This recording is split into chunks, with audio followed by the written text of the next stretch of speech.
everyone. I have some wonderful news for you today. Do you know that the same power and presence that put the galaxies into their spin and inspires the acorn to grow into the mighty oak tree is the same power and presence that is at work in you right now? Yes, you are rooted in the divine. Each of us, we are rooted in the divine. The reason that we are rooted in the divine is because we are created in the image and likeness of our Creator. Image and likeness. Now, it may not be a physical likeness, but it is a spiritual likeness. Kind of like the acorn comes from the oak tree. Yet you look at an acorn, it looks nothing like an oak tree, but within the acorn is everything that it needs to grow into the oak tree. Now, acorns can have misadventures. They can be eaten by squirrels. They can be collected by little children to throw in the middle of their bedroom floor at night, so when mom walks through there, she's stepping on those with all those Legos, right? So we're kind of like the oak tree, or the acorn in that way. We have everything within us already that we need to grow into the next brightest version of ourselves all the time. But we also have our misadventures. Sometimes we make choices that take us away from that. Sometimes we make choices that fail to honor our divine nature. Just like that little acorn sometimes does not make it to the oak tree. It ends up somewhere though, but it always has what it needs within it, just like we do. So today I thought I would talk about a famous teacher from biblical times who deeply understood this concept, but also knew a lot about struggle. So I'm not talking about Jesus. I'm talking about Paul. Okay? Paul was somebody, man, I had to get used to that guy. I didn't like him when I first met him. I did not like him.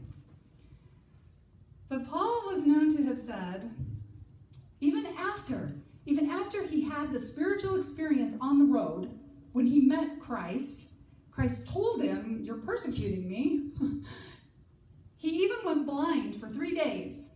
But he had this amazing experience, a spiritual experience that so many people would say they wanted that experience, right? Because if you have that experience, it changed your life forever, right? It changed Paul's life somewhat. This thing sounds like it's popping a lot. It changed Paul's life somewhat. But even after that experience, an experience so powerful that he changed his name, he still was known to say, "I don't know why I do the things I shouldn't do, and I don't know why I don't do the things that I want to do. That's how it is. That's just what happens." Okay, that's what he said, because Paul, even after an amazing experience, he still struggled. He still had to bring himself back all the time to reminding himself that we are like what we come from. And he said in Acts that within God we live and move and we have our being, for we are his kindred. We are kindred to God. So we are the expression of God. Because we create in the image and likeness of our Creator. Right? Our Creator creates in the whole, creates in the universal. We create right here in our life. We create within our families and our friendship circles. Okay, that's where we are creators. So we have these invisible forces that work through us because of what we come from. However, we have to surrender to those forces. Like Paul had to constantly surrender himself. We have to surrender our personal will to divine will. That's what we have to do. Now, personal will always comes with a should. Well, it should be going like this. It should look like this.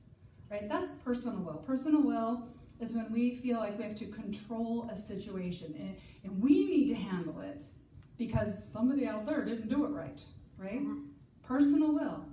But then often we don't want to surrender to divine will because that could sound like, well, if I surrender to divine will, that might mean I have to do stuff I don't want to do, and I might have to give up comfort. I might have to like, I don't know, become aesthetic or, whatever that term is. I forget.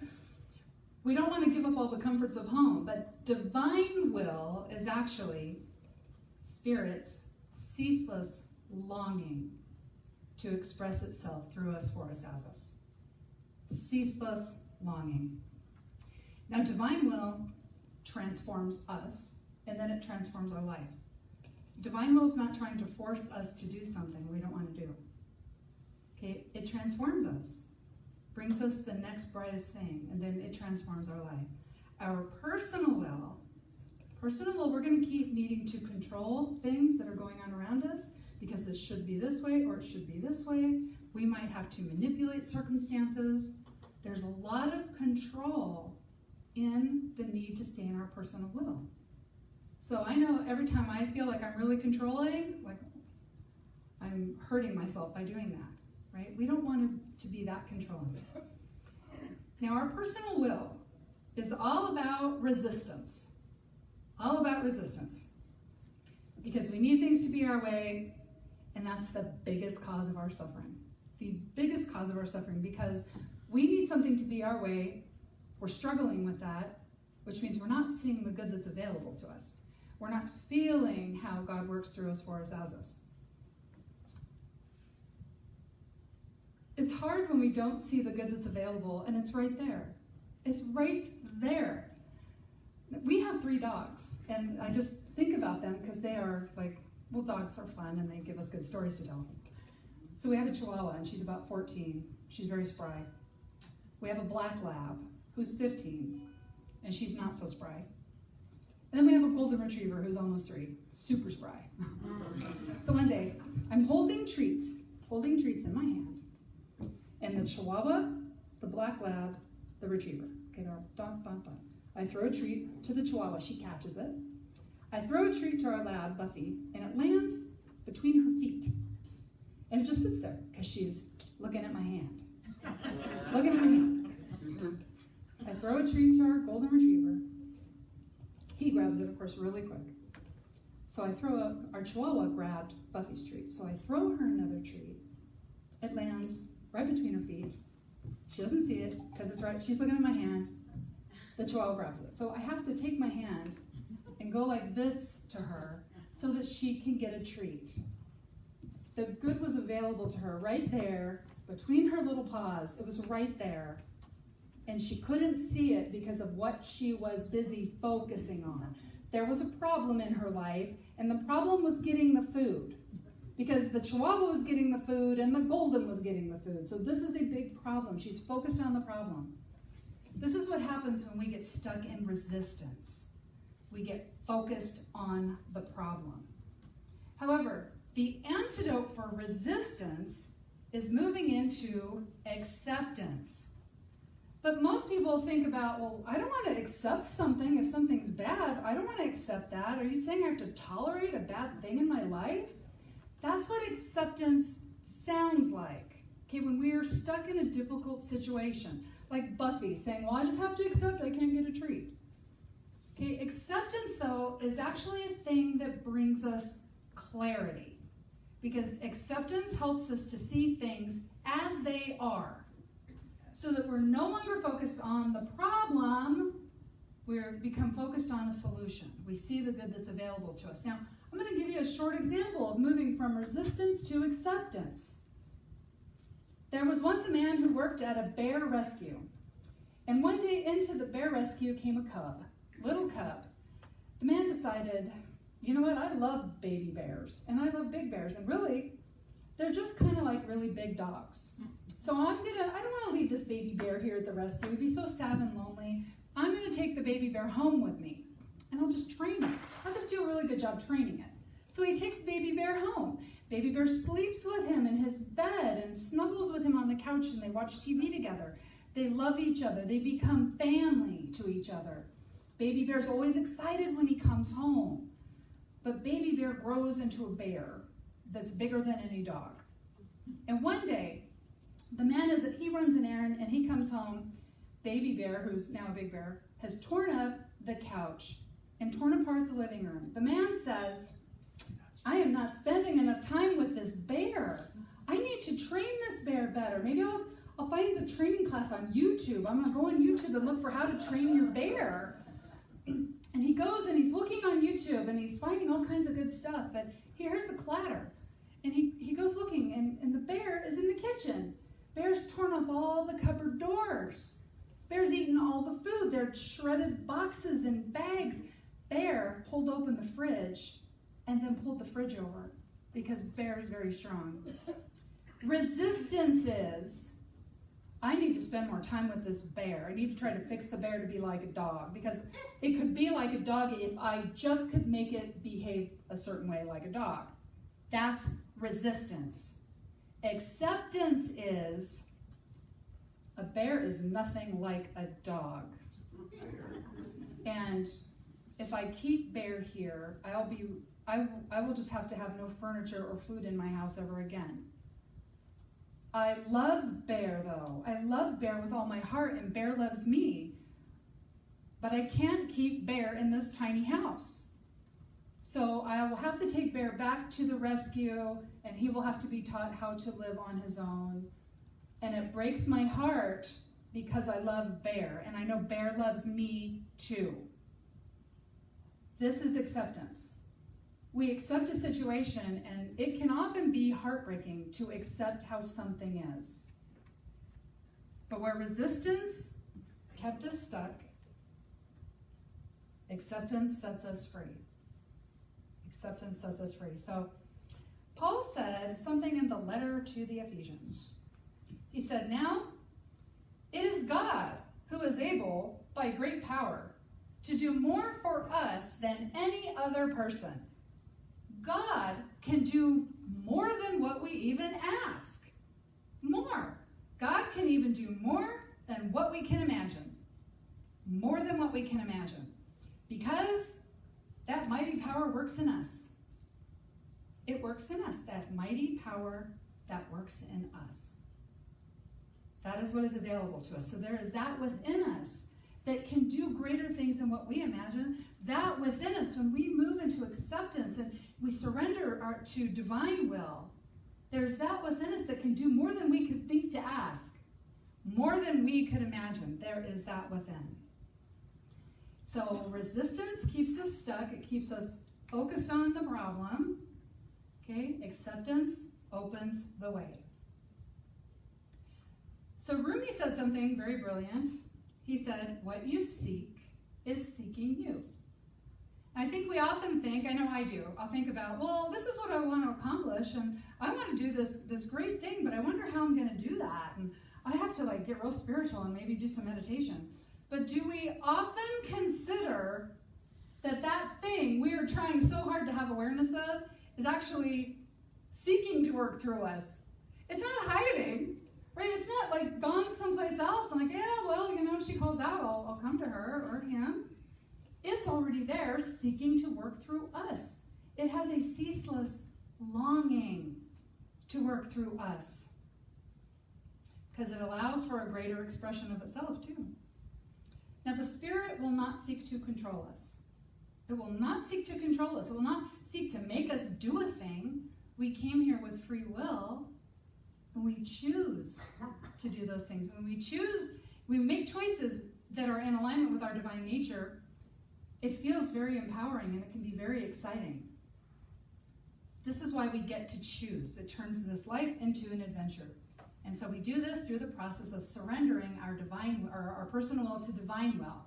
We're able to surrender personal will because we're done resisting, right? We're ready to accept how things are, so we can get the divine guidance, let that works through us for us as us, get us out of this mess, right? Whatever mess we're in. God is bigger than anything in its way. The Spirit within us is bigger than anything in its way. Anything we could imagine, the biggest challenge we could imagine, God is bigger than anything in its way. Now, one of the most powerful qualities of the infinite that works through us is grace. It is the power of grace. Grace is not a forceful giving, but it is the Spirit always desiring to give us whatever it is we need right now. That's what grace is. Eric Butterworth says, grace is a favor. We don't have to do anything to get it, except allow it, ask it, invite it to work through us, right? We don't have to meditate for 30 days. Although meditation is good. I'm not saying don't meditate. But I'm saying grace doesn't ask anything of us but to be invited in and to be allowed. Grace in the 2 Corinthians, Paul is talking about how God describes grace. And it says, my grace is sufficient for you. My power is made perfect in weakness. You're sitting there mouthing it with me. You know this one. Okay, my grace is sufficient. What is sufficient? It's like everything we need. It's sufficient. It's everything we need. It's not any extra stuff. It's just exactly what we need. It's not missing anything. It's exactly what we need right in the moment. And the weakness, okay? Well, we discover grace when we surrender to divine will. Okay, when we accept that all of our past behavior, all of our limiting beliefs, all the terrible choices that we've made, when we can accept that that doesn't change, that we are still created in the image and likeness of our Creator, that we still are a spirit walking around in a body. We have to accept that. Right? That's weakness. That's actually weakness. It's surrendering to divine will. We're always source. So anything that you could need, grace has it. It is within grace. So you could ask for like love, abundance, healing, patience, trust, faith, connection, flexibility, authenticity, right? Peace. Anything we need is contained within grace. So we ask, and then it is made available to us. We just ask, and it is available. But we have to choose it. So we're choosing to let grace work through us. We're choosing to utilize the quality that it gives us, whatever it is we need. Like today, all of us have electricity available to us in our home. And today, all of us will go home and we will utilize electricity somehow. We get to choose. There is an infinite supply, for now, of electricity flowing through each of our homes. We get to choose how to use it. Somebody may go home and do laundry. Somebody may go home and use a blender and make a smoothie. All right, or fire up an electric frying pan, or watch Netflix, or play a video game or computer game. We all get to choose. None of us will walk into a dark room and look up and think, wow, if only there were some way this room could be lit. If only there was some magic thing that would just light my room up for me. We just light the room up with a switch. It's right there. It's available to us. We don't have to beg electricity to give us light. It is always available to us.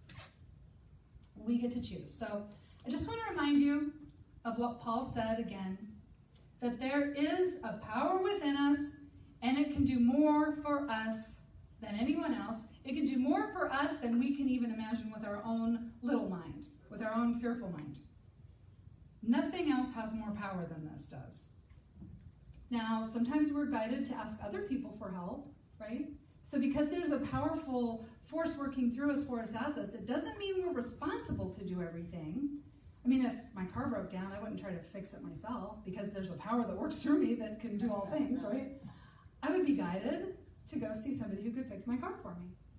Or if that blender didn't work, Linda would call a blender repairman, and we would just buy a new one, okay? This power that works through us, for us, as us, it can do more than what we ask. Even more than what we ask. And sometimes we are not so good at asking for stuff. Sometimes we are not so good at asking for help. Right? I know people, I've heard this, we've all heard this. Well, I don't want to be a bother. I don't want my prayer to interfere with somebody else who really needs something. Right? We don't ask for enough. Every day, fill me with guidance, fill me with peace. Allow me to be, that a giver of peace in my world, right? Anything. Ask. We can ask for anything. This power can also do more than we can imagine. Also, thank goodness, because we often don't imagine big enough either.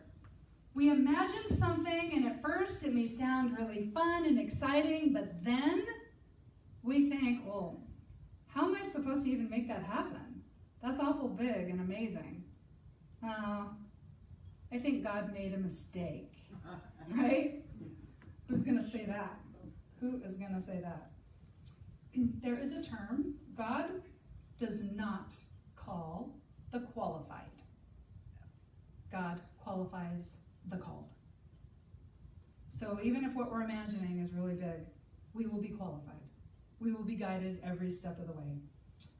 Paul says in Philippians, "For it is God who inspires you with the will to do the good things which you desire to do." It's God. You're not just having wishful thinking. It is God that inspires you with the will to do the good things which you already desire to do. So then he says, I love this, do all things without disputing and doubting. Just do it. Don't doubt it. Are you doubting the message? Are you doubting the messenger? What are you doing here? You are inspired. It feels good. Don't doubt it. Don't argue with it. Don't say, well, that's so big and great. Somebody else should be doing that. Remember where that inspiration came from, right? The power that works through us, for us, as us. We may not feel qualified for things, but we will get qualified. We will get all the help we need. We will get all the guidance that we need. We'll guide you to the next thing, and to the next thing, and to the next thing. Okay, so you are rooted in the divine because you're created in the image and likeness of your Creator. So just accept this. This is a thing we have to accept. Accept it. Surrender to divine will. Allow Spirit, which longs to work through you, for you, as you. It doesn't just think it might be fun. It longs to work through you, for you, as you. And then open to receive the good that is always available to you. So until next time, remember, you were designed to be ever expansive, ever expressive, and ever creating. You were designed to draw all the available good into your life on a regular basis. And the way is made open for you. In everything you do, you are blessed. And so it is.